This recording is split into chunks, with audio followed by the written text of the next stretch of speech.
Bueno, buenas tardes a todos, a los que están en la sala y a los que me están escuchando. Es la primera clase que voy a dar en esta modalidad. Y la primera clase que doy así en forma presencial desde hace bastante tiempo. Así que bueno, ténganme paciencia si tengo algunos errores. Bueno, bienvenidos a la última materia del segundo año. Mi nombre es Fabiana García, soy docente de la Cátedra de Fisiología. Ay, muchas gracias, Ivana. Bueno, sí, está bien.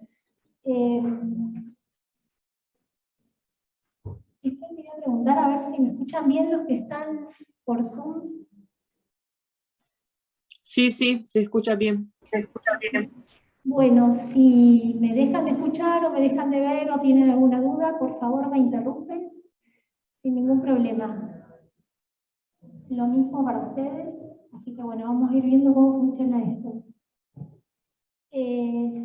La clase de hoy es un poco introductoria al área y la organicé en función de contestar algunas dudas que se generan. Nada, mas eles ficaram lá 3 horas, né?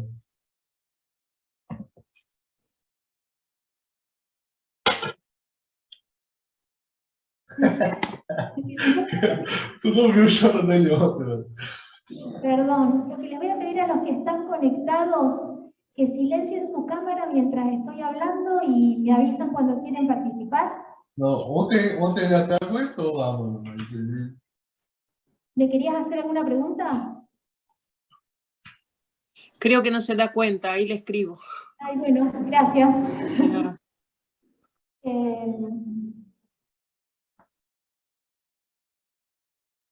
Bueno, entonces la preparé en función, digamos, de contestar algunas preguntas que surgen en la UP. Lo que les quería preguntar es en qué unidad problema están trabajando ustedes. En la 1, todavía no empezaron la 2. Bueno, yo les voy a presentar después la UP2 porque, digamos, me es útil para plantear un tema relacionado. Así que me voy a adelantar un poquitito, pero después lo vamos a compartir entre todos porque copié el texto. Entonces, la primera pregunta que les hice acá a ustedes es ¿qué es el medio interno? Y esta pregunta se la hizo en el año 1800 Claude Bernard, un fisiólogo que ganó el premio Nobel a partir de esa pregunta, y él llega a transmitir que el medio interno es justamente el líquido que baña las células.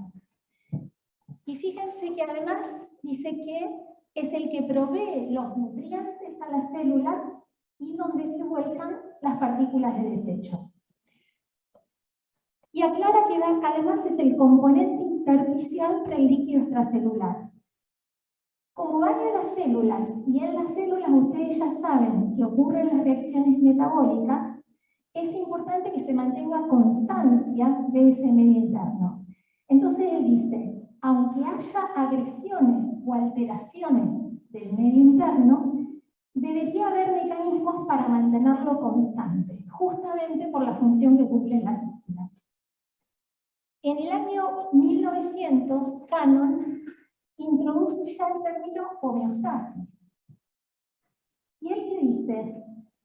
Que es el mantenimiento de las condiciones estables en ese medio interno del organismo. No difiere mucho del anterior, pero además da una pauta. Él dice que hay mecanismos regulatorios que permiten mantener ese medio interno constante.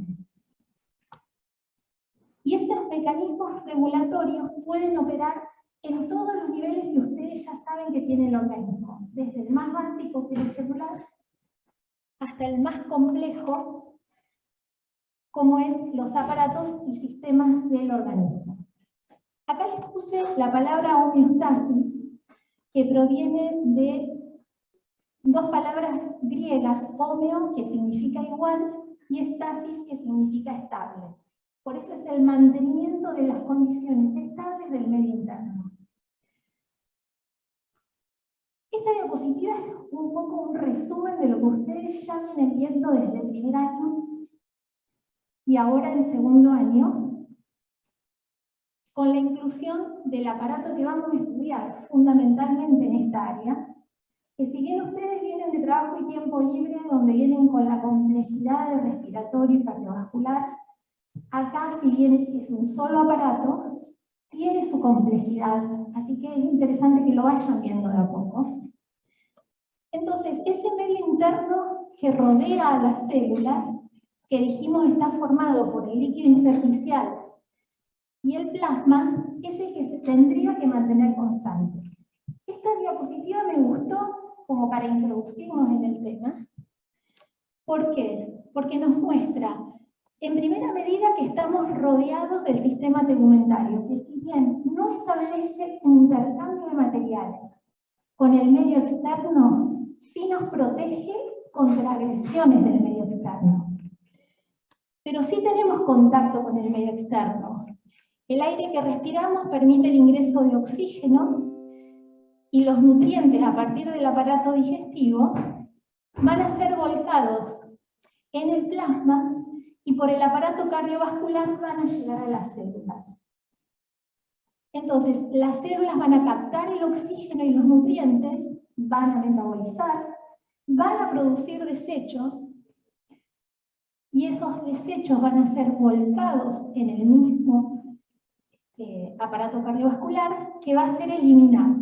Si son los desechos nitrogenados como urea y amoníaco, van a ser eliminados por el aparato urinario. Y los desechos de los nutrientes van a ser eliminados por el tracto gastrointestinal. El dióxido producido como desecho será exhalado por el aparato respiratorio. Entonces, ¿qué es lo que me interesa que ustedes observen aquí? Que los ingresos de sustancias o de líquidos van a estar impactando directamente en el compartimiento plasmático. Y ahora nosotros vamos a empezar a ver cómo están formados esos compartimentos y cómo desde el punto de vista funcional los podemos pensar.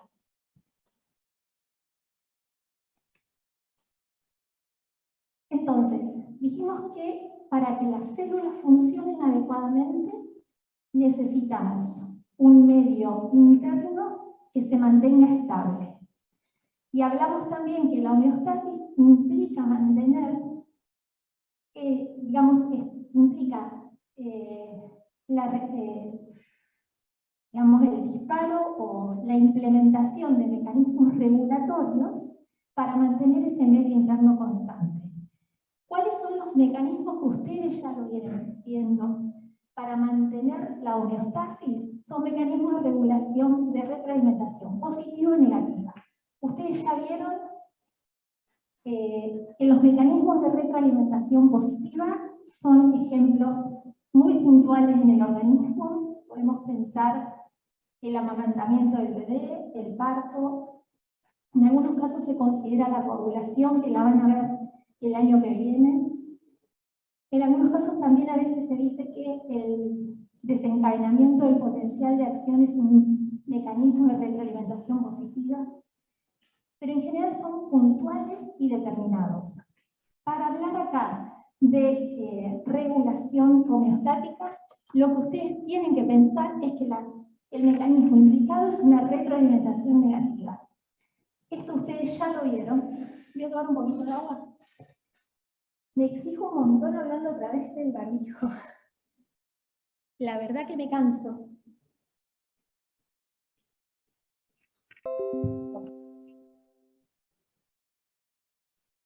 Yo pensaba cómo iba a hacer esto a través del barbijo.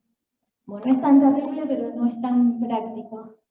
Entonces, este sistema regulador, ustedes ya lo vieron, ya lo están usando. ¿Y por qué se los traigo? Nada más para que cuando estudien fisiología vean las distintas partes de los sistemas reguladores y se fijen qué variable estamos estudiando. Un sistema regulador es, primero, determinar cuál es el estímulo o cuál es la variable sensata. Entonces, en este caso, la variable sensada sería la situación que es monitorizada. ¿Qué lo perturba a esa variable? Una vez que lo perturba, alguien lo tiene que ver, y ese va a ser un receptor. Ese receptor va a enviar una señal a un centro integrador, que por una inferencia va a generar un efector y va a dar una respuesta. Esa respuesta, en general, debería llevar la situación monitorizada a niveles normales. Un mecanismo que vamos a ver, no lo vamos a ver hoy, pero sí lo vamos a ver, es la regulación del volumen y la osmolaridad del medio interno a través de los osmoreceptores. Entonces, todas estas partes están consideradas. ¿Y esto por qué se los marco? Porque cuando ustedes hablen de esa regulación, deberían en su cabeza tener todos esos pasos para dar el efecto final, que es la eliminación de una orina, o más concentrada o más diluida, o con mayor o menor volumen, dependiendo de la situación del medio interno de partida. Entonces vamos a hablar un poco del contenido de agua corporal.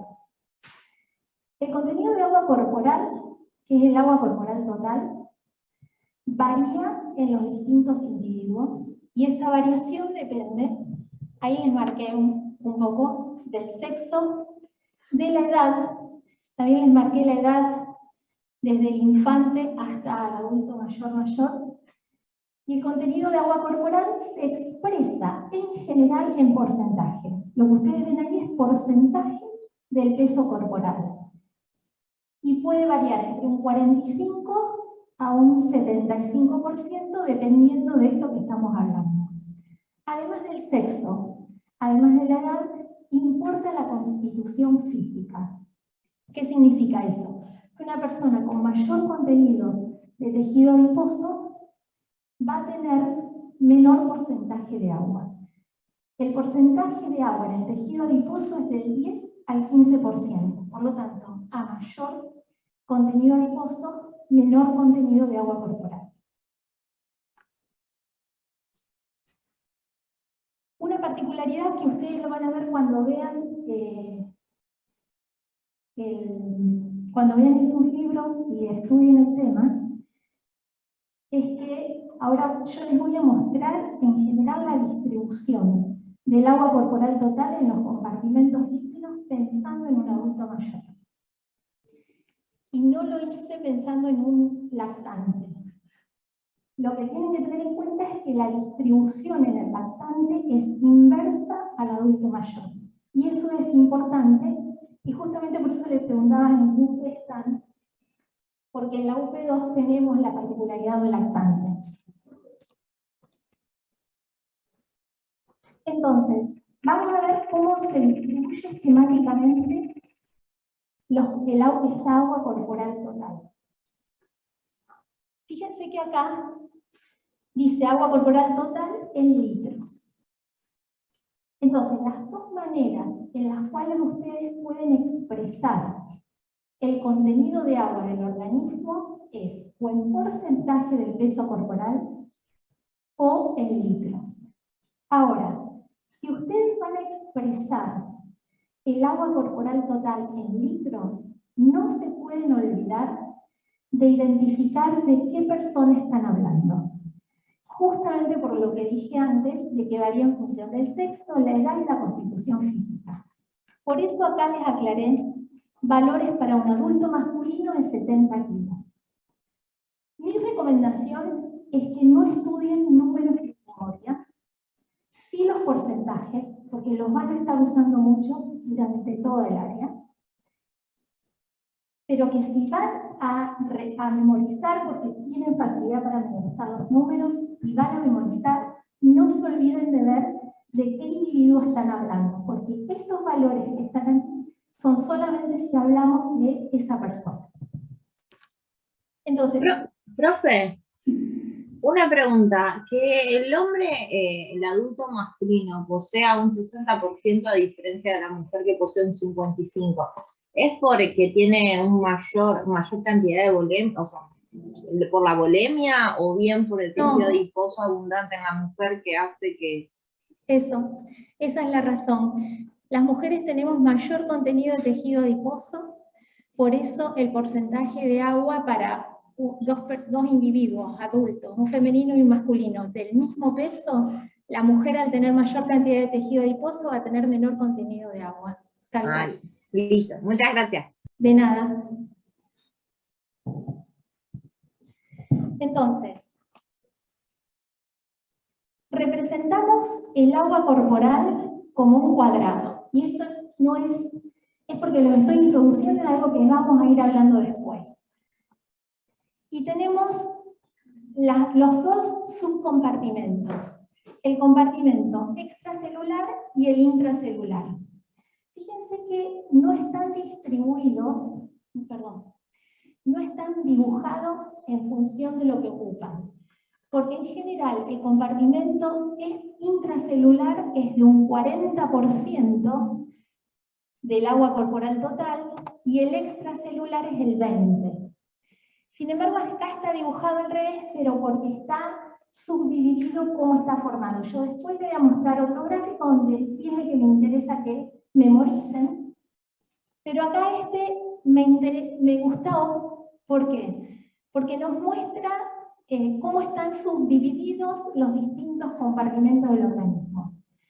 Entonces, el agua corporal total, que es un 60% del peso corporal, está subdividida en el intracelular en un 40%, separado de la membrana plasmática del extracelular. Ahora, el extracelular, a su vez, está formado por el plasma sanguíneo, el cual está separado por el endotelio capilar del intersticial.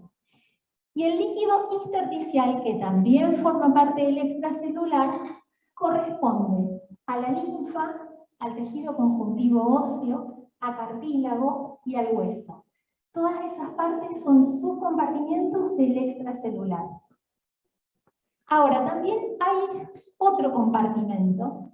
Perdón, ¿sí? Tengo una duda, perdón, un poco, me quedó como desfasado. ¿El líquido intracelular entra dentro del concepto de medio interno o no?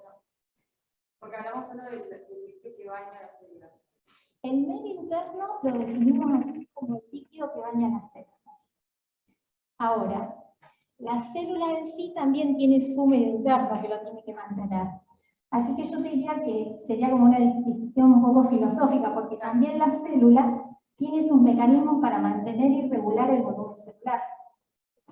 Y justamente va a depender de cómo está el medio externo. Ahora, el organismo tiene mecanismos regulatorios para mantener ese medio interno constante para que la célula no se altere. Así que bueno, si está claro... Profe. Sí. Sí, por ejemplo, cuando hablamos de agua corporal total, estamos considerando también los líquidos cefalorraquídeos, sinoviales, o eso es... Ahí viene. Te agradezco la pregunta, pero justamente era eso. El líquido transcelular, que fíjate que está dentro del extracelular, pero se encuentra separado por epitelios. Ese líquido transcelular, que en condiciones normales es de un 1 a 3% del peso corporal, o sea que es casi despreciable, está justamente formado por los líquidos que acabas de mencionar. El líquido sinovial, pericárdico, pleural, peritoneal, líquido cefalorraquídeo. Así que exactamente esos son los líquidos transcelulares. Si bien en condiciones normales tienen un valor despreciable, en una situación, por ejemplo, de ascitis o en alguna inflamación aguda, pueden llegar a cobrar importancia o un edema generalizado. Por eso lo damos. ¿Está bien? Profe, ¿podrías repetir la subdivisión del líquido intersticial? O sea, linfa, tejido cartilaginoso. El líquido, entonces, el extracelular formado por el plasma y el líquido intersticial. Y el líquido intersticial está formado por tejido conjuntivo denso, cartílago, hueso y linfa. Listo. Gracias, profe. De nada. Ahora, lo que yo quiero que ustedes presten atención es que además de ver los volúmenes y los distintos compartimentos, tenemos la distribución de algunos componentes del plasma. muy pocos, o del medio interno, digamos, solamente están algunos electrolitos, proteínas y la osmolaridad.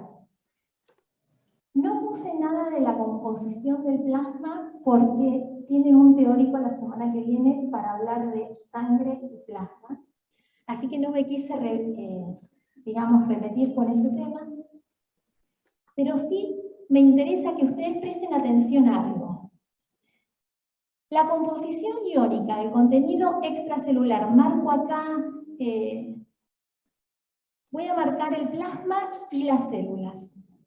Ustedes ya saben, y si no, si hay números que hay que memorizar, son estos. La composición del plasma, cómo está formado con sus valores normales. Eso lo tienen que saber.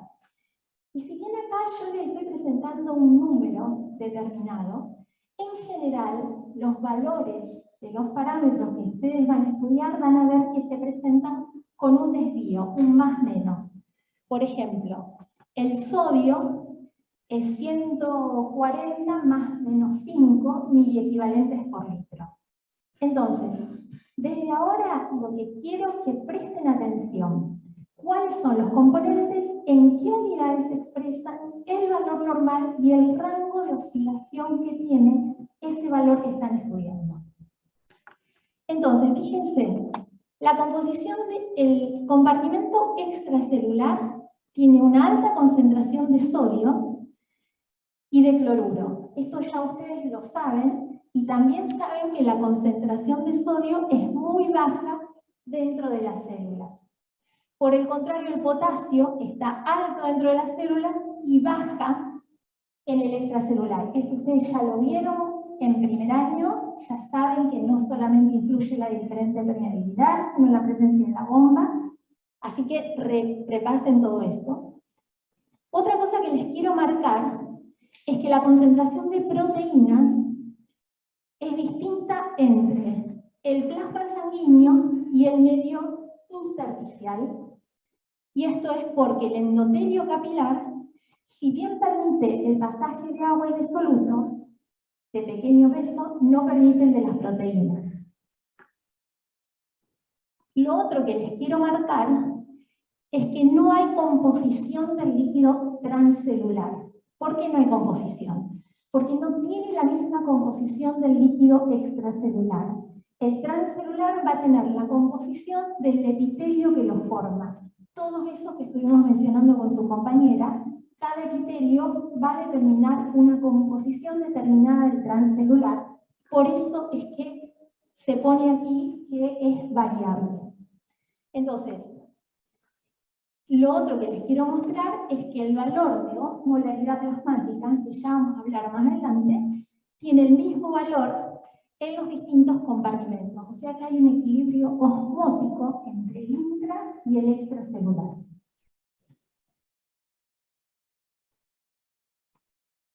¿Alguna pregunta? Entonces, les dije que íbamos a... Sí. ¿Las unidades son milimoles o miliequivalentes? Mira, en el caso... Acá está el milimolar. Justamente para el sodio, para los que tiene valencia 1, cuando un milimol es lo mismo que un miliequivalente. Así que lo podés ver como milimoles o miliequivalentes por litro.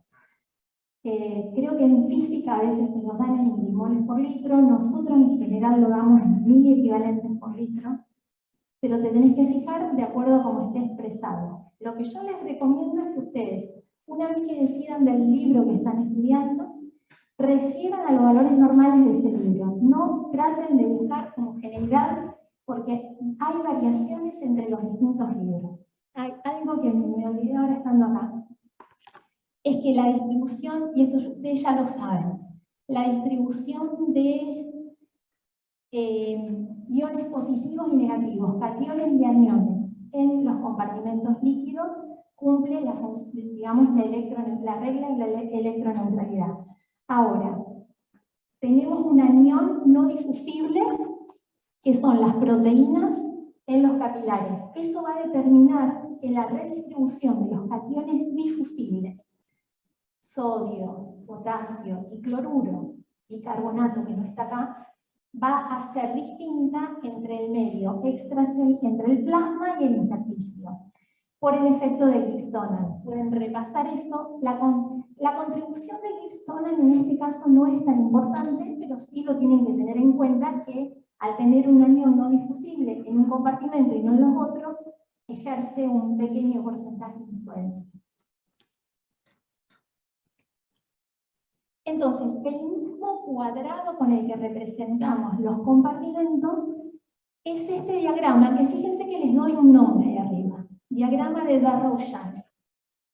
Y lo que hace Darrow-Janet es ejemplificar a los compartimentos líquidos como un cuadrado y considera el volumen expresado en litros o en porcentaje, acá se los puso en porcentaje,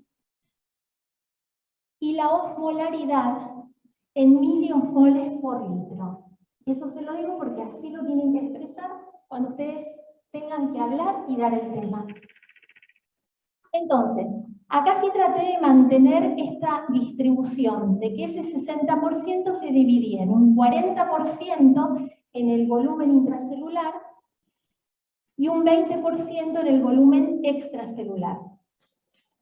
Vuelvo a poner acá las características de la membrana del endotelio capilar y de la membrana plasmática respecto a la selectividad y al pasaje de sustancias que permiten. Y entonces lo que ustedes deberían acá prestar atención, porque yo les estoy mostrando este diagrama en condiciones normales o estables. El organismo trata de mantener esta distribución de volumen y este equilibrio osmótico entre el intra y el extracelular constante. Ahora, nosotros estuvimos viendo que el plasma es el que está en contacto con el medio exterior, es el que recibe los nutrientes del tracto digestivo y es el que recibe también los gases. Y también el que, si se ve afectado por un problema interno, una situación de vómito, una situación de diarrea, una situación de alguna alteración hormonal que determine una diuresis excesiva, esto entonces, una situación anormal va a estar variando el volumen y quizás la composición. Por ejemplo, una persona que transpira mucho un día de calor en una maratón va a estar perdiendo un líquido hipotónico, que vamos a ver ese ejemplo, con lo cual va a estar afectando no solamente el volumen, sino también la osmolaridad. Entonces, lo que tenemos que tener en cuenta es que cualquier ingreso o ingreso que estemos nosotros hablando en el organismo, lo podemos dibujar a partir de lo que pasa, nosotros vamos a decir, en el compartimiento extracelular. No ya voy a hablar de plasma e intersticio, sino que dibujamos solamente el extracelular. Pero sí es importante que tengan en cuenta eso. Y acá les puse este recuadro para que vean que hay intercambio de agua. Ustedes saben que las membranas plasmáticas, que es la que divide el compartimiento intracelular del extracelular, tiene canales de agua. Es una membrana selectiva que permite el pasaje de agua. Por lo tanto, tendríamos que ver, para que se dé el pasaje de agua en un sentido sería del intracelular al extracelular, o en sentido contrario, del extra al intra, tiene que haber una fuerza impulsora o un gradiente osmótico. Y ustedes saben que justamente las variaciones que tenemos en el organismo, por ejemplo, si comen una comida salada, van a tomar mucha agua, va a aumentar la osmolaridad del extracelular, y eso va a estar determinando ese intercambio de agua. Entonces tenemos que saber cuál es la fuerza que determina que haya movimiento de agua entre los compartimentos, y justamente la fuerza que determina que haya un movimiento de agua es la presión osmótica, que ustedes ya lo están viendo, o lo vieron, o lo van a ver en física. Yo acá les voy a dar como unos lineamientos generales nada más. Entonces, estos solutos van a ser los que estén determinando esa presión osmótica y son justamente esa presión osmótica la que va a determinar que el agua se mueva en uno u otro sentido. Entonces, importante, únicamente el plasma está sujeto a los ingresos y egresos, está en equilibrio con los demás compartimentos y es de libre acceso. Entonces eso me interesa que les quede grabado porque después vamos a ver agresiones al medio interno, justamente de acuerdo a alguna situación que ocurra. Hasta ahora estuve hablando mucho de osmolaridad y de equilibrio osmótico, y les mostré que había un valor normal de osmolaridad plasmática que era de 290 milismoles por litro.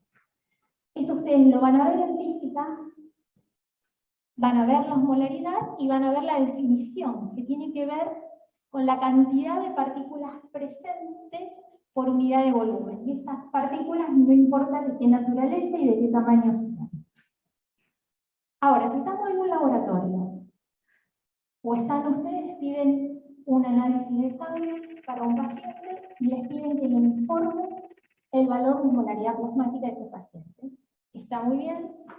Hay un aparato que se llama osmómetro, en el cual colocan una gota de sangre y les da el valor de osmolaridad plasmática que va a ser dentro de este rango. 290 más menos 5 milimol por litro. Y acá hago un paréntesis. En física, en general, les dicen que el valor de la osmolaridad plasmática es de 300. Cuando estemos hablando de riñón, en general, cuando nos ponemos a hablar, es como que redondeamos la osmolaridad plasmática en 300. No está mal, pero sepan ustedes que en 300 milimol por litro ya están activos los mecanismos regulatorios porque sería un aumento de la osmolaridad plasmática. Podemos redondearlo y decir 300, pero ustedes si les preguntan el valor deberían informar aunque ustedes después redondeen y hablen de 300 milimoles por litro. Ahora, vamos a suponer que el laboratorio por algún problema no informa, el osmómetro está roto y necesitamos calcular el valor de osmolaridad plasmática, pero no se puede determinar por el aparato. Al no poderse determinar por el aparato, tenemos que buscar de qué manera calcular. Habíamos visto antes que el componente que está en mayor concentración en el plasma es el sodio. Y también les mostré que estaba en el gráfico anterior con un anión acompañante que era el cloruro, y les dije está también el bicarbonato. El bicarbonato tiene una concentración de 24 miliequivalentes litro. También es un anión acompañante del sodio. Entonces, el sodio puede estar como cloruro de sodio o bicarbonato de sodio. Por eso podemos estimar la osmolaridad plasmática a partir de esta fórmula, que sería multiplicar por 2 la concentración de sodio.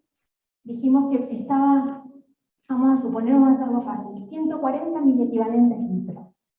Como está acompañando por cloro o por cloruro o por bicarbonato, lo multiplicamos por 2, por eso lo llevamos a miliosmoles litro, nos daría 280 más 10, 290 miliosmoles litro.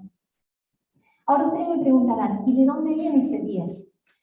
Ese 10 viene de los valores de glucemia y uremia en el organismo. En condiciones normales, ¿recuerdan cuál era el valor de la glucosa en plasma? De 70 a 110 miligramos por decilitro. Perfecto. Miligramos por decilitro es lo mismo que miligramos por ciento, que es como se los puse ahí en el gráfico, pero es lo mismo. Está bien lo que dijiste. 70 a 110 miligramos por decilitro o miligramos por ciento. ¿Y la uremia? ¿Se acuerdan? Es menos común ese. Más o menos son unos 40 miligramos por ciento. O miligramos por decilitro, es lo mismo. En condiciones normales, para llevar esos valores en miligramos decilitro, miligramos por ciento, a miliosmol por litro, que es como informamos, si lo dividimos por el peso molecular de ambos y tenemos en cuenta que eso es por decilitro y lo tenemos que llevar por litro, queda más o menos esa cuenta que está planteada allí. Ahora, en condiciones normales lo podemos redondear en 10, pero ¿qué pasa si tienen un diabético que viene con una diabetes mal controlada? ¿O qué pasa si tienen una persona con una enfermedad renal que está filtrando mal y aumenta la uremia en sangre? En esos casos ya no va a ser más 10, y sí va a ser importante que ustedes tengan en cuenta esta fórmula. Entonces, por eso se las doy.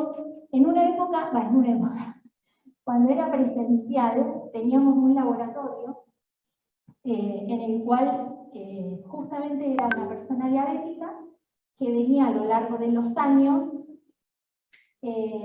Al principio, bueno, se diagnosticaba la enfermedad, luego venía mal controlada y cuando se iba alterando el medio interno, justamente los valores de osmolaridad plasmática se los hacíamos calcular.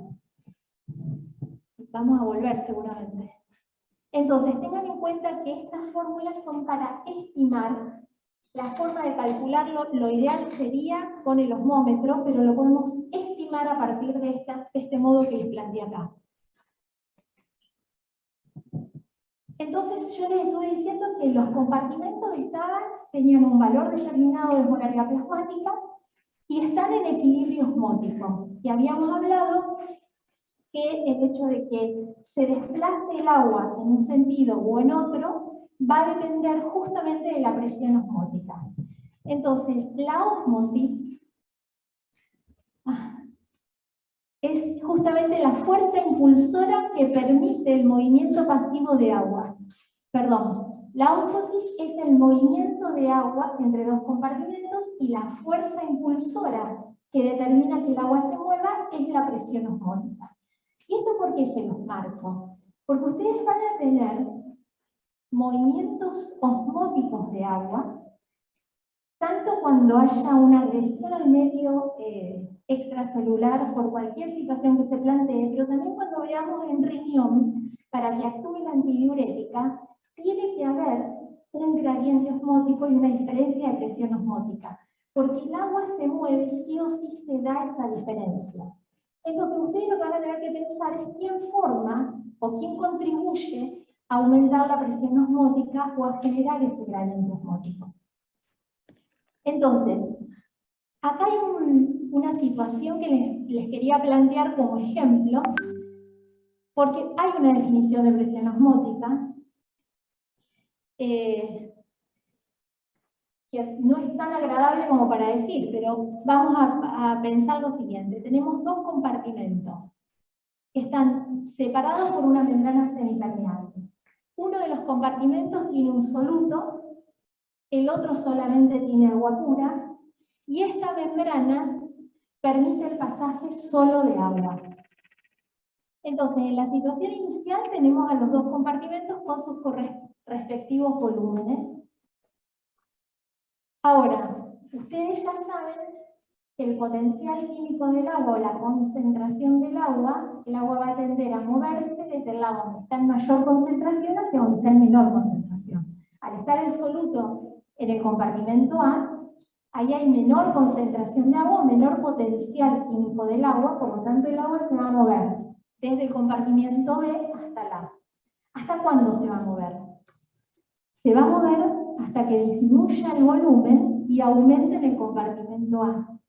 Y acá se genera esta columna que es la presión hidrostática, que se opone a la presión osmótica generada en el compartimento A por la presencia del soluto. Cuando se genera esa presión hidrostática opuesta a la presión osmótica, se detiene el movimiento de agua. Por eso esa definición está marcada en este lugar. ¿Cómo la calculamos? La calculamos a partir de esa fórmula, que ustedes la van a ver, se expresa en atmósferas.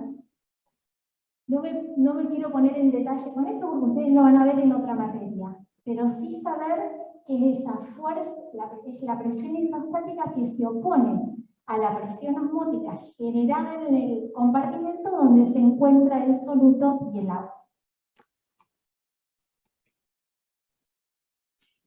además de hablar de osmolaridad, tenemos que tener en cuenta qué características tiene el soluto y cómo puede impactar en las células.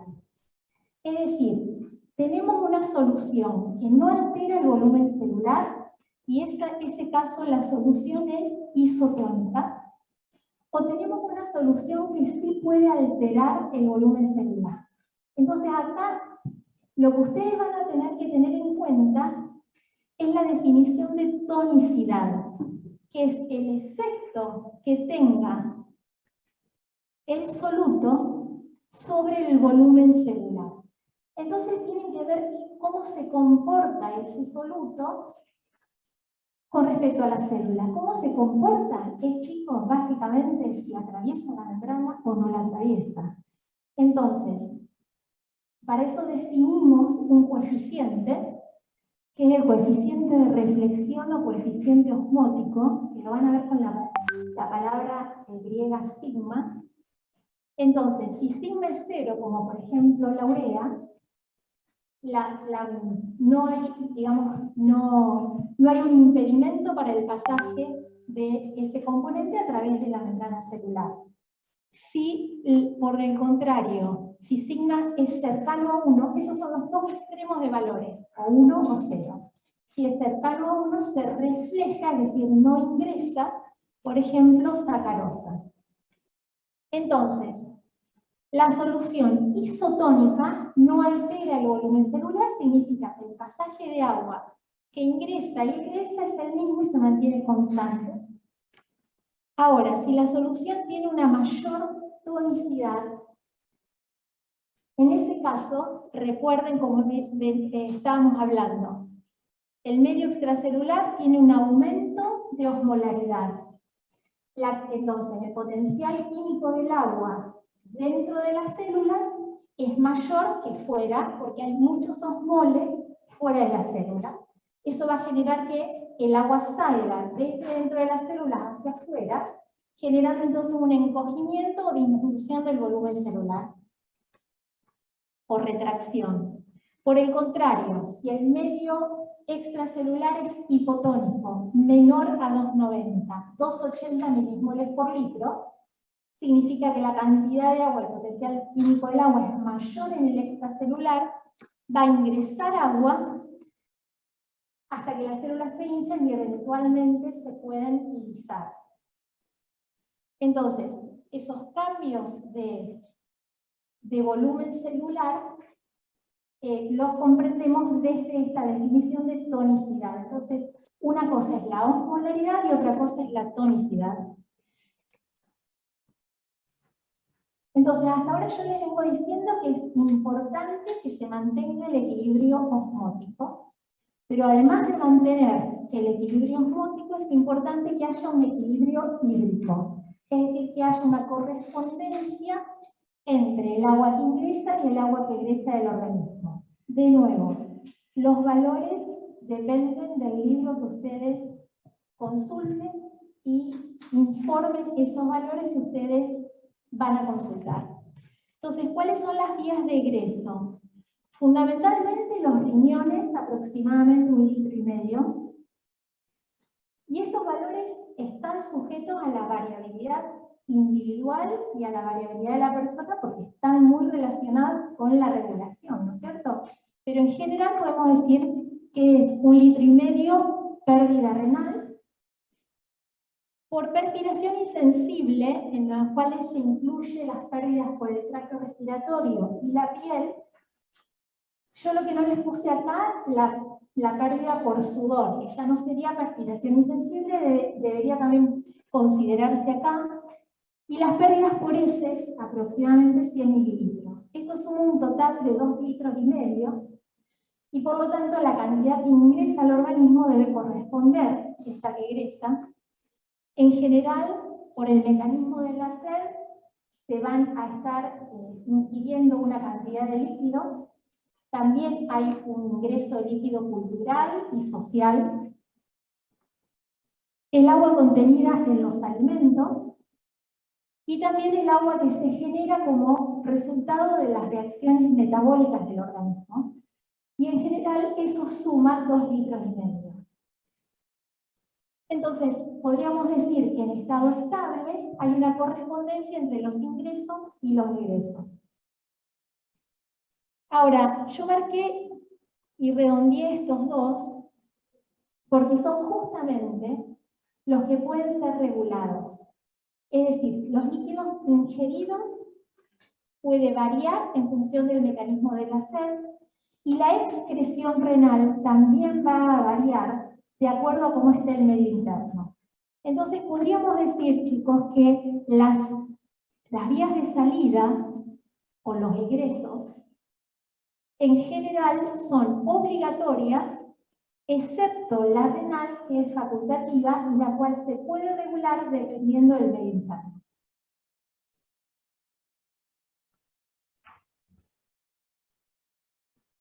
Entonces, ya les conté que los compartimentos intra y extracelular permiten el movimiento del líquido en función de la presión osmótica, que la osmolaridad es idéntica, y lo que no hablamos hasta ahora es cómo se intercambia el líquido entre el plasma y el intersticio.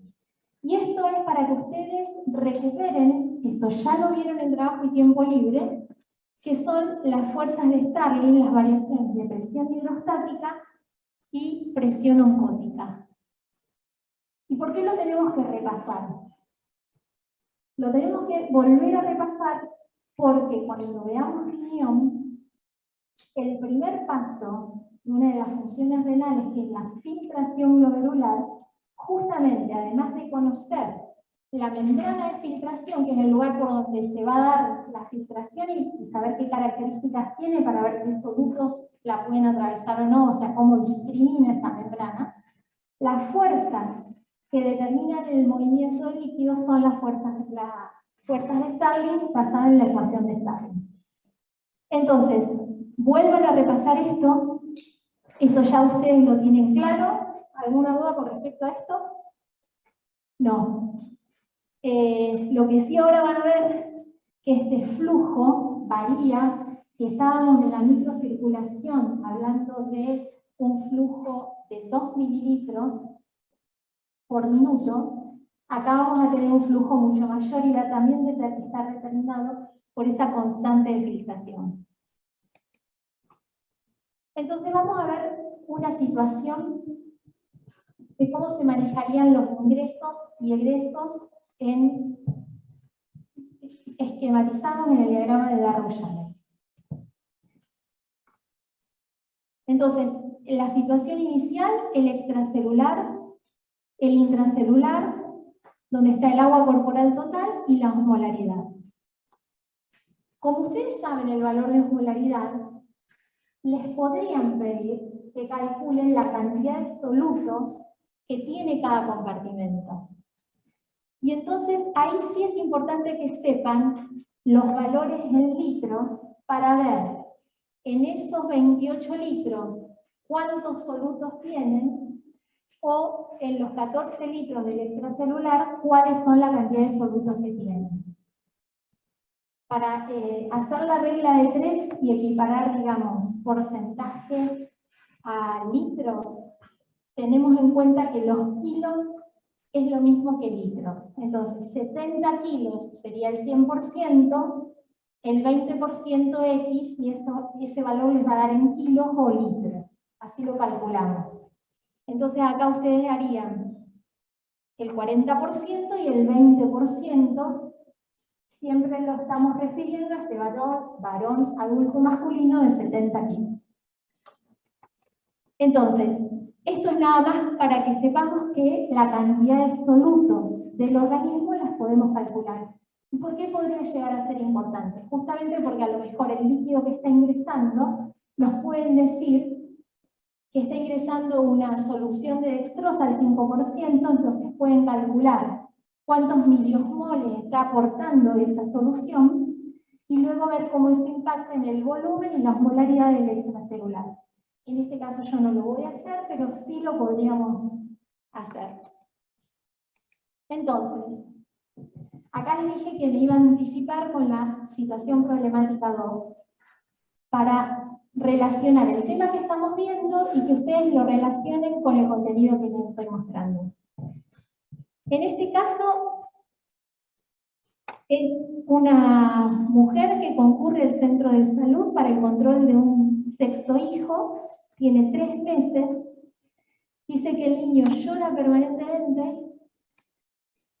solo se calma cuando se prende al pecho y moja muy poco los pañales. La última vez dejó una mancha color semejante a sangre, yo eso no lo voy a profundizar ahora. Finalizada la consulta, el médico reflexiona sobre otras cuestiones. Entonces, una cuestión que puede surgir acá es si el bebé está deshidratado o no, que sería la pregunta que nos podemos hacer.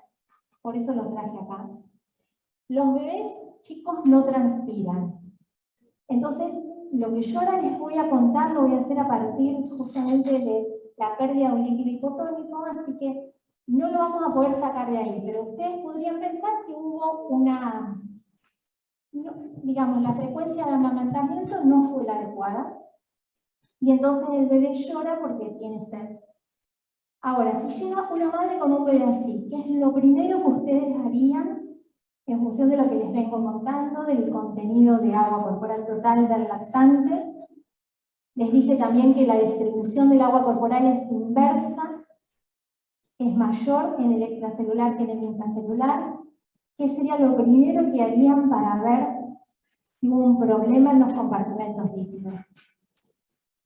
Y en ese caso, profe, capaz que lo primero que podríamos hacer sería hablar con la madre y preguntarle cuánto sería el consumo de agua en el niño, digamos. Podría ser. Pero el niño tiene 3 meses, ¿no? Sí. Teóricamente es un lactante, ¿no? Claro, por eso no es la frecuencia, a lo mejor la madre te dice, sí, yo lo estuve amamantando bien, no me olvidé, pero bueno, ahí dice que hace mucho calor. ¿Se acuerdan cuál era el porcentaje de agua del lactante? Aproximadamente 75%.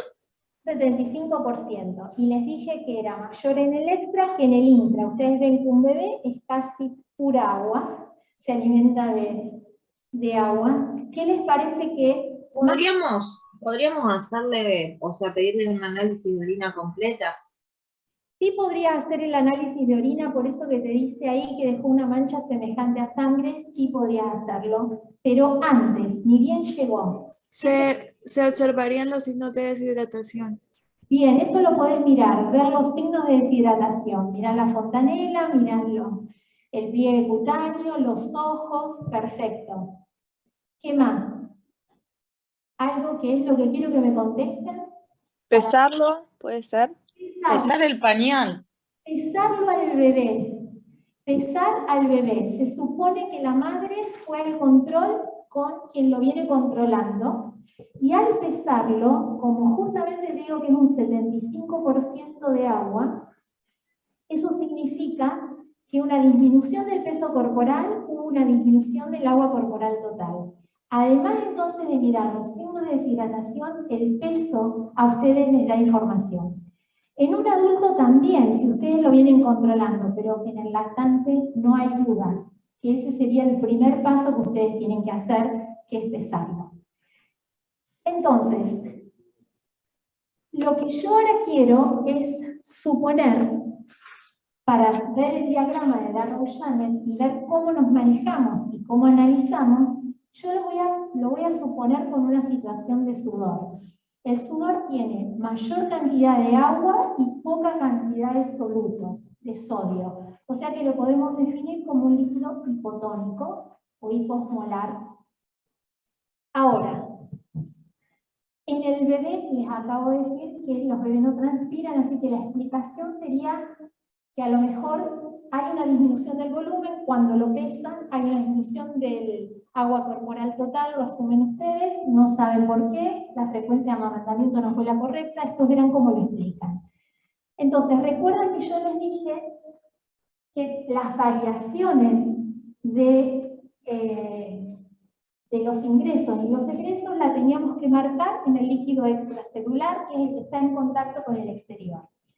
Entonces, lo que está en rojo sería un menor volumen y una mayor osmolaridad. Fíjense que hay un número extremadamente alto, 369 miliosmoles por litro. Pero sí es importante para que ustedes se den cuenta que tenemos un extracelular con una osmolaridad de 369 y un intracelular con una osmolaridad de 290 miliosmoles por litro. En estas condiciones, ¿les parece que hay una fuerza osmótica para que haya ósmosis en algún sentido? ¿Puede haber movimiento de agua, ósmosis, en alguna dirección al ocurrir esto? ¿Que perdimos líquido hipotónico por sudor?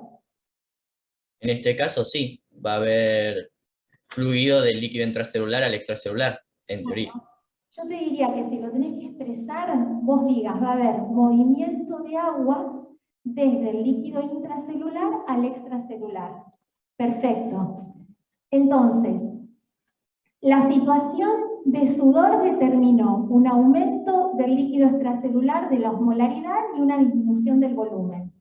Ahora, una vez que se da esa redistribución que decís vos, que está muy bien y la podés expresar como se da el fenómeno de ósmosis desde el intra al extracelular, con lo cual disminuye el volumen del intracelular y fíjense que las osmolaridades aumentan equiparándose entre ambas. No están ni en 369 ni están en 290, que era el original, sino que están en un valor intermedio igual aumentado, 312 miliosmoles por litro. Esto significa que el organismo, luego que se dio este fenómeno osmótico entre el extracelular y las células, disminuyó el volumen de ambos compartimentos y aumentó la osmolaridad de ambos compartimentos. Entonces ahora nos queda el organismo con menor volumen y mayor osmolaridad, y acá es donde se ponen en juego los mecanismos homeostáticos que no vamos a empezar a ver hoy, pero es lo que me interesa que ustedes empiecen a pensar cuando tengan que relatar un caso, porque los mecanismos homeostáticos no se activan de la nada, sino que pasó algo que agredió al organismo, que es a ese medio interno que estuvimos hablando. Acá les planteo una hemorragia, y no hice nada. Perdimos líquido, y ahí lo marqué en rojo, una disminución del volumen del extracelular por una hemorragia. ¿Qué les parece? Fíjense cómo está marcado. Va a haber movimiento de agua entre el intra y el extracelular para los que están en su casa. Y bueno, si se produce una hemorragia, lo primero que va a pasar probablemente sea que disminuya el líquido extracelular. Disminuye, ojo, cuando hablas del extracelular o del intra, pero en general del extracelular, fíjate de ser cuidadoso en reconocer que hay dos parámetros que definen al extra, que es el volumen y la osmolaridad. Entonces, cuando vos decís disminuye el extracelular, en realidad no estás diciendo nada. Vos tendrías que decir o disminuye el volumen, o disminuye la osmolaridad, o aumenta el volumen o la osmolaridad. Ah, sí, perdón, quise decir que disminuye el volumen extracelular en primera instancia. Perfecto, disminuye el volumen, ¿se altera la osmolaridad? Sí, Sí. tendría que aumentar la presión a nivel intracelular, impulsando la osmolaridad, digamos, Sí, fuera del... Sí, dale, habla. porque no solamente pierde agua, sino que pierde solutos. Por eso afecta lo que sería la osmolaridad. En realidad, fíjate que en la hemorragia vos perdés agua y solutos en la misma proporción. O sea que perdés tanta la misma cantidad de agua que de solutos que tenés en el organismo. Por eso yo lo marqué como que en un momento inicial la osmolaridad no se altera, porque estás perdiendo los mismos componentes que tenés en el organismo. Fíjate que en el caso anterior, yo te decía, perdés un líquido del sudor, donde perdés mucha agua y poco contenido de solutos. Entonces, el medio extracelular te queda con menor volumen y mayor osmolaridad. Pero en este caso, estás perdiendo tanto agua como solutos en la misma proporción que como están en el organismo. Por eso, en realidad, en un instante, digamos, en poco tiempo, después puede haber un mecanismo, porque acá perdés células, además de líquido, y eso te puede traer otras cuestiones, pero lo estamos viendo como en un instante rápido después de la hemorragia. Como perdés la misma cantidad de agua que de solutos, la osmolaridad no varía.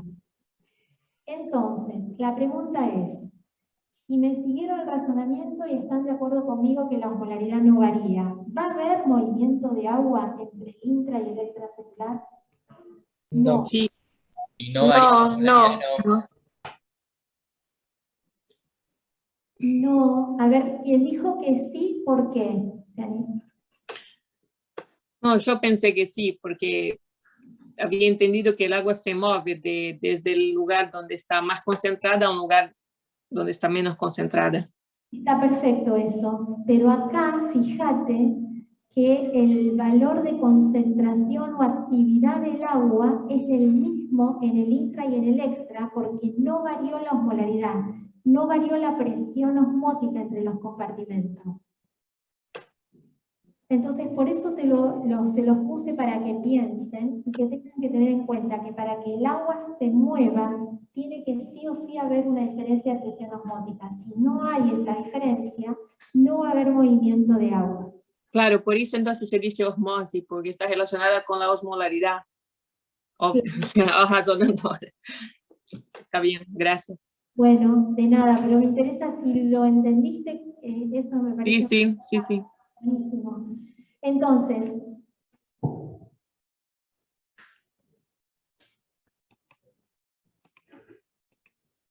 Entonces, acá les puse cómo quedó, digamos, la situación final. El volumen del extracelular disminuyó por la hemorragia, el volumen del intracelular sin cambios y la osmolaridad sin cambios.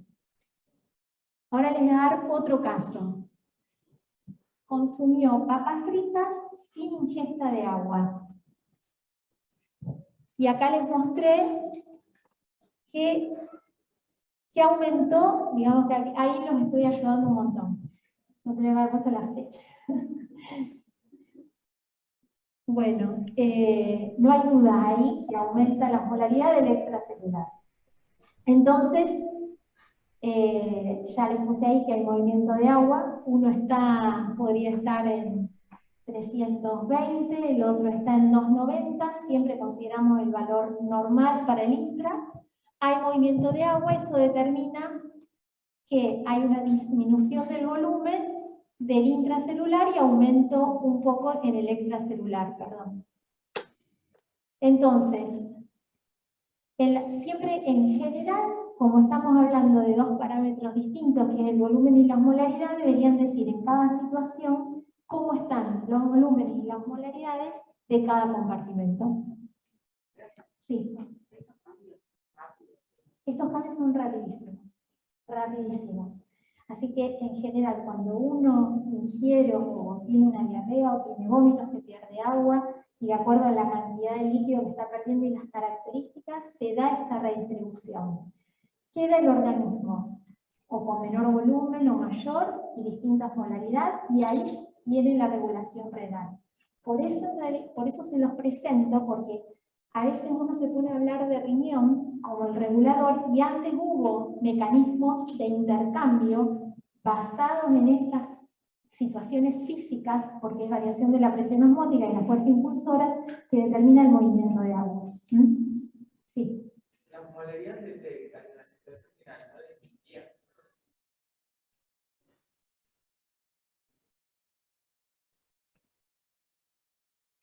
Lo que pasa, acordate lo siguiente. Lo que tenés que pensar es cuál es tu situación inicial. Tenés 290 para el intra, vamos a suponer que tenés 320 para el extra. Vamos a 330 miliosmoles por litro para el extra. Se dio el pasaje de agua, con lo cual aumenta la osmolaridad del intra y baja un poco la del extra. Pero vos siempre lo tenés que referir a la situación inicial, que es la normal, que es 290. Tu target es 290 en tu cabeza, respecto a 290 está aumentado. Entonces los osmoreceptores van a estar activos acá. La persona va a tener sed, se va a activar el mecanismo de la sed y se va a activar también la antidiurética, para tratar de retener todo el volumen de agua que se pueda. ¿Alguien más levantó la mano? No. Profe, o sea, en el bebé, con respecto al porcentaje de agua que tiene y demás, ante una situación de deshidratación o bien de diarrea, ¿corre riesgo también porque poseen una función renal inmadura, que es lo que justamente por eso es atacar, o sea, atacar no, atenderlo rápidamente? Sí, nosotros no vamos ahí a la situación, digamos, patológica que puede haber ocurrido. Sí, es curiosidad nomás. Sí, hay que, justamente en el bebé, hay que atenderlo rápidamente, tal cual vos lo decís, y todo lo que dijeron acá respecto al análisis de orina para ver esa mancha similar a sangre, que después lo podríamos hablar en otro momento más adelante, sí hay que atenderlo, pero acá es como solamente lo usamos como disparador. Vos fíjate que hay algo que decía la madre, que era una madre que tenía 6 hijos. Eso te da a vos la idea de que tiene cierta experiencia. Y ella refiere que alguno de sus hijos, o en algún momento decía eso en la UP, no sé si ahora en la que quedó, le había dado sales de rehidratación oral. Entonces también una de las preguntas es ¿el bebé primero está deshidratado? ¿Hay que darle algún suplemento? Y esa era otra de las preguntas que a veces se tomaba como disparador para salir de la situación problema. Claro, y para hablar justamente de este tema. Y para hablar de esto. No, el bebé no lo tomamos como un bebé deshidratado, no hay que darle sales de rehidratación porque eso se da a partir de los 2 años, el tubo digestivo es maduro para recibirlas, pero sí en ese momento física les da a ustedes la composición de las sales de rehidratación, y a propósito de eso entonces se hablaba del tema de física. Yo nada más que lo estoy relacionando como que también los pongo en situación de examen, y que piensen cada UP, ya en el momento que lo están estudiando, cómo presentar las situaciones problemas. Si bien somos muchos docentes y hay diferencias de criterios, ya lo habrán visto ustedes en las 2 áreas que cursaron, en el momento de la toma de examen, en general se estimula que haya una presentación de las situaciones problemas y un encuadre del problema desde las 3 miradas. Entonces mi idea fue nada más de ayudarlos a sacar el tema biológico desde fisiología con la UB. Por eso lo planteé, en general otros años no lo hacía así, pero me pareció mejor. Bueno, ustedes después me dirán si es lo mejor. Bueno, un tema que no está tanto en los libros, pero sí hay un apunte y que me suelen preguntar mucho en las consultas y que además sé que algunos docentes lo toman, es el método de medición de los compartimentos líquidos. La medición de los compartimentos líquidos no se puede realizar en un organismo humano. Lo único que ustedes pueden realizar es el seguimiento del peso corporal, pesándolo como venimos hablando. Entonces, esto que les voy a contar ahora es solamente in vitro. Ustedes saben que fisiología es una ciencia experimental y que muchos de los descubrimientos se hizo en animales. Entonces, lo que les voy a contar es solamente en animales de experimentación. Se los cuento nada más como para ayudarlos en la comprensión cuando vayan y lo lean del libro de texto que sea que ustedes estén estudiando. Entonces, un método directo sería, si ustedes tienen un órgano, sería desecarlo, lo pesan mojado, luego lo pesan desecado y de acuerdo a la diferencia de peso podrían saber cuál fue el contenido de agua corporal.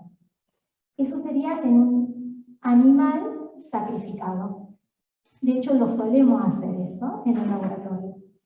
Ahora, si tenemos un organismo vivo y queremos determinar el volumen de los compartimentos, un método que se utiliza es el volumen de distribución de un indicador. Y ese es un método indirecto. Usamos una sustancia de acuerdo al volumen del compartimento que nosotros queremos medir. Vamos a elegir la sustancia, ya sea que queremos determinar el agua corporal total, el líquido extracelular o el volumen plasmático. Elegimos la sustancia indicadora, la inyectamos en el animal de experimentación y luego, entonces nosotros decidimos cuál es la cantidad de sustancia que vamos a inyectar. Esa es la masa inyectada. Esperamos que esa sustancia se distribuya en el compartimento que queremos determinar. Sacamos una muestra de sangre, determinamos la concentración plasmática de la sustancia en miligramos por mililitro y luego la masa en miligramos se simplifica con la concentración de miligramos y las unidades que nos quedan es el volumen de distribución de la sustancia en mililitros. Entonces el método sería así de sencillo, pero ¿qué pasa? En los organismos, las sustancias indicadoras puede ser que no se queden en el compartimento que estamos determinando o que se eliminen por riñón. Entonces la velocidad de excreción renal, que puede ser rápida o lenta, va a estar determinando o nos va a estar limitando en este método de dilución del indicador. Entonces, las características que tiene que tener la sustancia, obviamente, no debe interaccionar con el compartimento, no tiene que ser tóxica, se debería quedar en el compartimento que queremos medir y no alterar el compartimento y no ser metabolizada durante el momento de estudio. Pero justamente como pueden tener una excreción renal, se han diseñado dos métodos. Entonces, el método de dilución de un indicador puede ser estudiado de dos maneras. Por el método de inyección única, si la velocidad de excreción renal es lenta, o el método de infusión continua, si por el contrario es rápida. Entonces, nada más les voy a explicar de dónde se sacan las variables. Esto no es para que... es para su conocimiento, nada más es información y para que entiendan lo que si alguna vez leen y ven estos gráficos. Entonces vamos a suponer que tenemos una velocidad de excreción renal lenta. ¿Qué se hace con la sustancia? Se le da una, digamos, tenemos el animal, le damos una inyección en bolo de la sustancia, esperando que aumente su concentración en plasma. Y tomamos una muestra de sangre y determinamos la concentración. Esperamos unos minutos, volvemos a hacer lo mismo, tomamos otra muestra y le medimos la concentración. O sea que debería ser, vamos a elegir una sustancia que al extraerla por muestras monitoreadas de sangre, nosotros le podemos medir la concentración plasmática. Si hacemos eso, nos queda esta gráfica, que es una exponencial de concentración en función de tiempo. Y nosotros dijimos que la fórmula es conocer cuál fue la masa inyectada, que la sabemos porque les dije que hacemos una inyección en bolo, pero tenemos que saber esta, la concentración cero. ¿Qué sería la concentración cero? La concentración del indicador cuando se distribuyó en el compartimento que queremos estudiar y todavía no se empezó a excretar por riñón. ¿Cómo logramos eso? Si nosotros tenemos esta curva de concentración versus tiempo, esta exponencial, lo que se hace es transformar esta curva en una función logarítmica. Y al transformar en una función logarítmica podemos extrapolar esta recta de pendiente negativa, porque va disminuyendo la concentración en función del tiempo, lo extrapolamos a tiempo cero. El tiempo cero sería el momento en el cual lo hacemos matemáticamente, no hay manera de hacerlo de otro modo, es el cual está en el compartimento que queremos medir y todavía no empezó a excretarse por riñones o a irse a otro compartimento.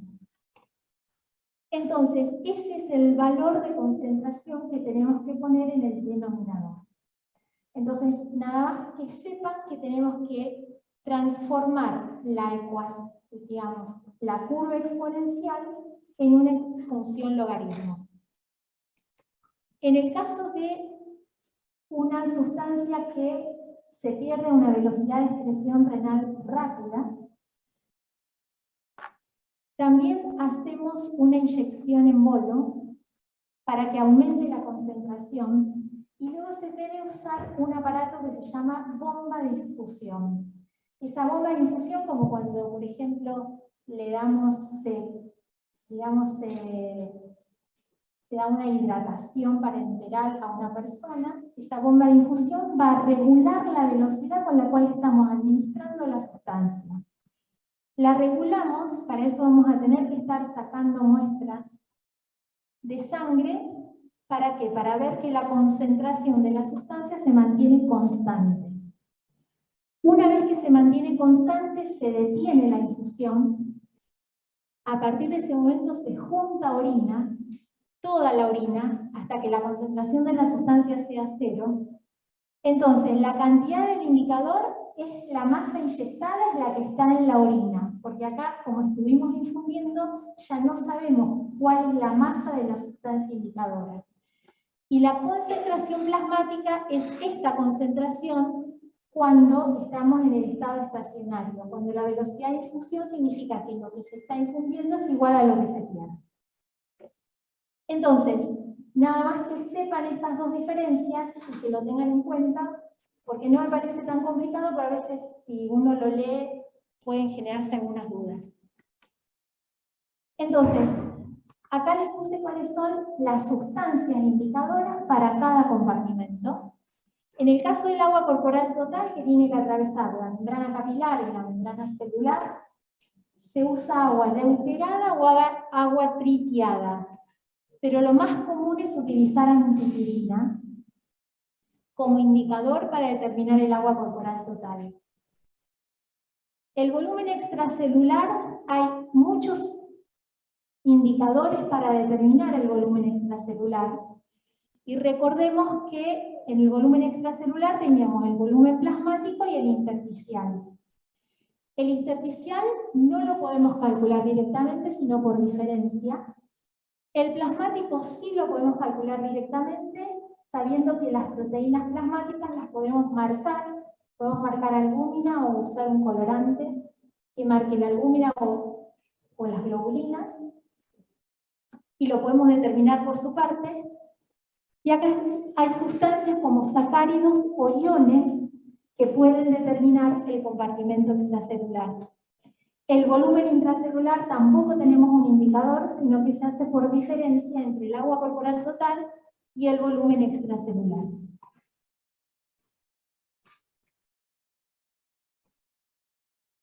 Entonces, básicamente nosotros estuvimos hablando, y nada más se los presento en estas dos diapositivas y ya los libero, es que el riñón es un órgano regulador. Estuvimos hablando que regula no solo la composición, y estuvimos hablando de la osmolaridad, sino también del equilibrio de agua. De algo que no hablamos es de que mantiene además el estado ácido-base, eso vamos a verlo casi al final. Pero además de ser un órgano regulador, es un órgano excretor, que lo que hace es filtrar la sangre y eliminar la sustancia de desecho. Entonces, en la orina se puede eliminar agua o electrolitos dependiendo de cómo esté este medio interno. Y ese equilibrio va a estar determinando cómo está el volumen y la composición del extra y del intracelular. Tiene a su vez una función endocrina, es decir, que sintetiza, participa en la síntesis de eritropoyetina para la síntesis de glóbulos rojos, en el metabolismo fosfocálcico y en la regulación, ustedes ya lo vieron, de la presión arterial. Entonces, como final, y que esto vamos a profundizar no la semana que viene, que van a ver composición de la sangre, sino la otra, saber cuáles son cuáles son las funciones renales, cuáles son los procesos renales. Y los procesos renales son fundamentalmente la formación del ultrafiltrado del plasma, y justamente por eso le decía la importancia de conocer cuáles son los componentes del plasma, porque son los que se van a filtrar. Y como se filtra todo, hay que ver qué hay que reabsorber y qué hay que secretar. Reabsorber significa recuperar del líquido tubular hacia la sangre todas esas sustancias que se filtraron, y secretar implica eliminar desde la sangre hacia la luz tubular. La excreción es la sumatoria de todos los procesos anteriores. Entonces podemos ver que a lo mejor cada sustancia que tenemos en el plasma, podemos ver cuánto se filtra, cuál es la cantidad de la sustancia reabsorbida y cuánto es lo que se secreta, y esa es la cantidad excretada en la orina. Perdón, les dije mal. La excreción renal es la sumatoria de los procesos anteriores. Entonces es lo que se filtró menos lo que se reabsorbió, es decir, quedó en el organismo, más lo que se secretó y que se aporta a la orina y al producto final. Bueno, entonces los conceptos que nos tienen que quedar claros antes de irse. El volumen se mantiene constante y se activan mecanismos reguladores para mantener el equilibrio. La composición del plasma y del líquido intersticial es prácticamente similar. El agua se desplaza si hay, por ósmosis, si hay una diferencia de presión osmótica. Cómo digamos, la tonicidad de las soluciones pueden afectar el volumen celular, y tener en cuenta que los términos hipoosmótico o hiperosmótico son soluciones que tienen una osmolaridad mayor o menor a la del plasma. En general, siempre cuando hablamos nos estamos refiriendo a una solución, sin decirlo, siempre pensando en cuál es el valor de osmolaridad plasmática. Bueno, muchas gracias. Gracias a todos por la atención. Gracias, profe. Bueno, ¿alguna pregunta? Gracias, profe. Bueno, gracias, chicos. Ah, profe, Sí, te escucho. ante un aumento del volumen de agua, me quedó la duda. Si aumenta el volumen de agua, ¿no? En el líquido extracelular, por ejemplo. O sea, en cualquier líquido, pero en el líquido extracelular, disminuiría la concentración de solutos. Sí, si ingresa agua pura, agua sola, sí, disminuiría la Y concentración. bueno, digo, en una situación hipotética, generalmente dudo, a menos que tomes agua pura, pero Sí, ponele sí, si aumenta. puede pasar. ¿Y así disminuiría la presión osmótica o aumentaría? En ese caso disminuiría la presión osmótica en el extracelular. Suponete, si estamos considerando 290, a lo mejor podría llegar a 270 milimoles por litro. Con lo cual, el intracelular va a tener mayor presión osmótica que el extra. Ah, perfecto. No, yo como para hacerme bien la idea, gracias. Mayor osmolaridad. Entonces va a haber movimiento de agua desde el extracelular al intracelular. Es el caso que te dije que las células se pueden aumentar de volumen y pueden estallar. Claro, claro, la hipertonicidad. Exacto. Muchas gracias, profe. La hipotonicidad. Acordate que en este caso sería desde el extracelular. En ese caso sí, hipotonicidad. Bueno. Profe, yo también tengo una consulta sobre el porcentaje de agua del niño de 3 meses, porque en el Aranalde lo considera, bueno, dice de recién nacido a 6 meses, su porcentaje de agua corporal total es de 47 o de 39 a 57%. Y en niños, ya digamos, de lo que sería de 1 a 12 años, es cuando uno habla de un porcentaje de agua corporal total de 75%. Tenía esa duda, y también el por qué hay más agua en el LED que en el LID, en el recién nacido. O sea, que no te entendí la pregunta. ¿Me la puedes Sí, es que lo del porcentaje de agua del chico de 3 meses. Sí. Que tú dijiste que era de 75%, ¿sí? Y que la Bien. dispersión es mayor en el extracelular que en el En intra. el LID, sí. En el Aranalde, cuando clasifican los porcentajes de agua corporal total, dicen de recién nacido a 6 meses, el porcentaje de agua corporal total sería de 47%, ¿sí? O sea, y de 47 a 39, 57%. Es decir, que este porcentaje se divide en los dos, porcentualmente, ¿sí? O sea, no sé si me hago entender. 45 dice en el de Gabriel para el lactante, ¿estás segura? Recién nacido a 6 meses, sí, de 47 y en rangos de 39 a 57. Por Ajá. eso yo tenía esa duda porque la mayoría de los profesores manejan el 75% en lactantes y bueno, siempre había tenido como Bueno, esa. mira, cuando te pase esto, lo que yo te diría es que vos digas de dónde lo leíste y te refieras a eso. Porque viste lo que te dije, que las variaciones en los volúmenes depende del texto que uses. Así que Claro. yo te diría que menciones y nada más, quédate bien. Pero vos sabés que yo no creí que estaba ese valor, lo voy a chequear. Y también ¿cuál sería el porqué? Porque hay más en el LED que en el LID, el porcentaje de... Y pensá que las células, el volumen celular de un lactante es menor. ¿Es menor? Ah, ok. Claro, porque todavía no ha crecido. A medida que crezca, va a ir aumentando ese volumen celular y se van a ir desarrollando los tejidos y digamos que hay una inmadurez fisiológica. Entonces, tiene que ver con eso. Ah, bueno, profe, muchas gracias. Bueno, gracias a vos.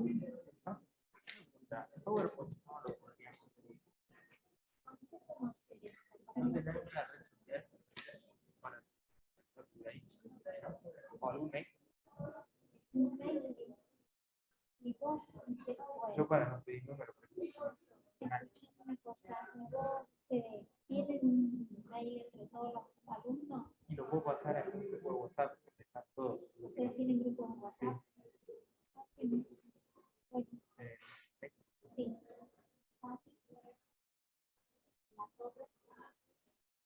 Ojo.